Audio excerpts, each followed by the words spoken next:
Okay,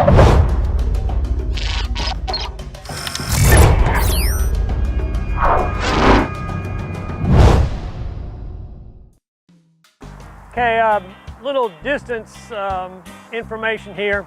First thing you want to know is which way is the wind going, and you see it's coming across this way.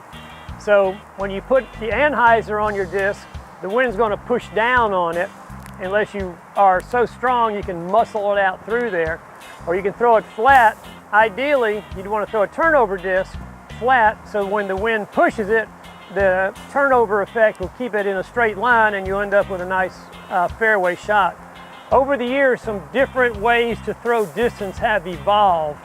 The most popular way now is for people to reach back, come through, and let go in a nice flat plane. And we'll see what that looks like. Reaching back and throwing.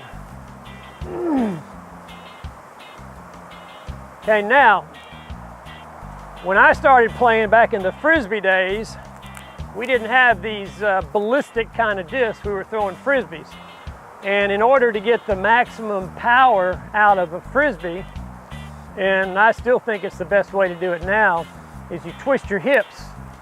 You reach all the way back like this, then come through and let go of it. If you'll think about throwing, or rather hitting a golf ball, swinging a golf club, or swinging a baseball bat or a tennis racket. When someone swings a baseball bat, they don't swing from here to here, they swing from back here to here. Same with a golf club. You don't see people making a big drive from here, they go way back. They're trying to increase the radius as far as they can to get more momentum and more power out of their shot. I don't really do that much anymore because it hurts my back, but I'll do a little bit on this one. And then remember, if you want really big distance, put anhyzer on it and let go up high. This thing is way overstable, probably too much for me, but I'm going to try it anyway. And the wind just shot it down, but I might have a putt over there. So that's basically the two ways to throw distance. Now I'll demonstrate what a turnover disc will do. This is a mid-range turnover disc, even though it says long-range driver, and I've been after them to change that for 20 years now and they won't do it. Maybe now that they have a new superstar in their stable, they'll rebrand some of these discs. Okay, this one should pull to the right a little bit, and with a good throw, should be close to the basket. See, it's kind of pulling to the right, but the wind pushed it back, so that would be a putt too. Okay, that's a little bit about distance with the backhand. Okay, now in tournament play, you put down a mini Frisbee to mark your lie. A lot of people don't do it when they're playing casual because, you know, you're not going to cheat your buddy. But anyway, that's what you do in a tournament play. And that's a normal putt that most people do. Here's another one. If you get behind a tree or some bushes, this is called the straddle putt. You can reach out around something. It doesn't matter which foot you use as long as you don't break the perpendicular between you and the target. There you go. One of my favorites is called the twist. And it looks like that. And if you do it right side up, it's called the turbo twist, and it goes a lot further. It looks like it hits the turbos while it's flying and takes off. Of course, if you miss, it goes a lot further too. The beauty of the twist is if you miss, it flops to the ground and stays there. And so you're bound to have that one. By the way, that's called a head banger because you don't want to bang your head when you reach down and pick it up. I actually call those concussion putts. Concussion putts, right. Yeah, that twist is amazing, especially for people who play baseball or tennis. It's actually like throwing a football. You know how a football spirals off your fingertips? That's what this does. You do not twist your wrist. That's a misnomer in the name. So when you let go of it, it comes right off your fingertip, and if you're aiming at your target, it should go in. If not, you're bound to hit some metal. So those are the most popular putts that people use these days.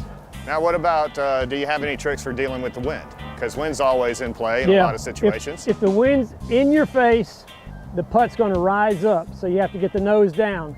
If the wind is behind you, it's going to push down on your putt, so you want to get the nose up and elevate it just over the rim of the basket. Okay. And if it's coming from sideways, you just got to adjust, you know, left to right, hyzer up, anhyzer down, that kind of thing. Up and down, yep. Now, a lot of people may not know the terms you just said, hyzer and anhyzer. Give us a demonstration. Hyzer is the outside edge tilted down, no matter how you hold it. That's a backhand grip. There's a sidearm grip. That's hyzer because it's tilted down. Anhyzer is tilted up, and that makes it turn to the right. With your sidearm, same thing. You tip it up, makes it turn to the left. For a really big distance on your drivers, you come up high and let go with anhyzer, and it goes out and flattens, and you know what's next? Boom, off the shelf it goes. So you want to go as far as you can go with anhyzer and hopefully land flat on the ground so that it doesn't skip off one way or the other, and that's how you get maximum distance.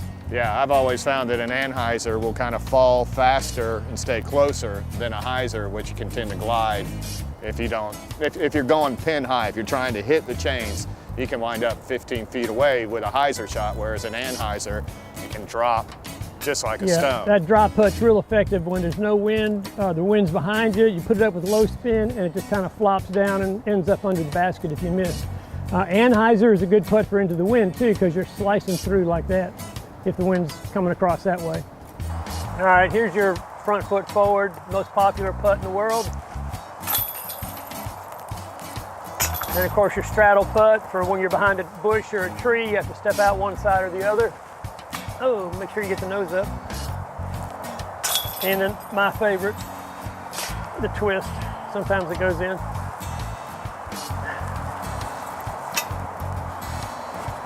There it is. All right, here's another thing you do, watch my feet. Step into it. Yeah. Like you're throwing a baseball or a football. Little tacky finger. Hope that was dirt. Anyway, thumb in the middle, finger on the rim, fingerprint is on the rim. Step into it just like you're throwing a baseball or a football, and let it come off that index finger. That was good. There's the speed factor too. You want to go fast or you want to go slow. If you go fast, it has more of a line drive. If you go slow, you can loop it up high and let it drop in like a big basketball shot.